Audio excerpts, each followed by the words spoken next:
मी तुमचं डाळिंबाचं झाड. तुम्ही माझी रसाळ फळं तोडून बाजारात नेलीत, पण आता मी आतून पूर्ण रिकामा झालोय. घराघरात गोडवा पोहोचवलात, पण आता मी आतून पूर्ण रिकामा झालोय. माझं शरीर म्हणजेच माझं कार्बोहायड्रेट स्टोरेज आता शून्यावर आलंय. या 2-3 महिन्यांच्या विश्रांती काळात जर तुम्ही मला सांभाळलं नाही तर पुढच्या वेळी मी तुम्हाला फळं कशी देणार? अजित शेतकरी दादा, मला पुन्हा उभं करण्यासाठी मला या पॉवर डोसची भूक आहे.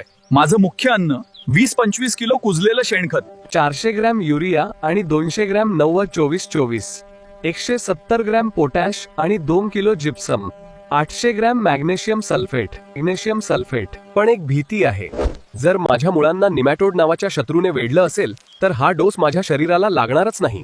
त्यासाठी मला 20 ते 30 ग्रॅम निमिट GR देऊन या शत्रूंपासून वाचवा. लक्षात ठेवा, आज तुम्ही माझं स्टोरेज सांभाळलं तरच पुढच्या वेळी मी तुमची तिजोरी भरेन. विसरू नका, मी फक्त झाड नाही, तुमचा सोबती आहे. नमस्कार शेतकरी मित्रांनो, मी तुमचं लाडकं डाळिंब बोलतोय. आता मी 1 वर्षाचा झालोय, त्यामुळे माझी भूकही वाढली आहे बरं का. बघा, मला सशक्त व्हायचं असेल तर वर्षाला 10 किलो चांगलं कुजलेलं शेणखत द्या. समजा शेणखत नसेल तर काळजी करू नका, 4 ते 5 किलो गांडूळ खत किंवा 3 किलो कोंबडी खत सुद्धा मला चालेल.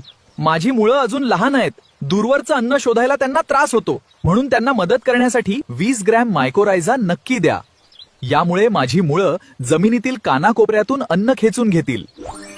आणि हो, माझ्या सर्वांगीण वाढीसाठी 250 ग्रॅम नायट्रोजन, 125 ग्रॅम फॉस्फरस आणि 125 ग्रॅम पोटॅशचा डोस विसरू नका. एवढं केलंत ना की मग बघा मी तुम्हाला कसं रसरशीत फळ देतो.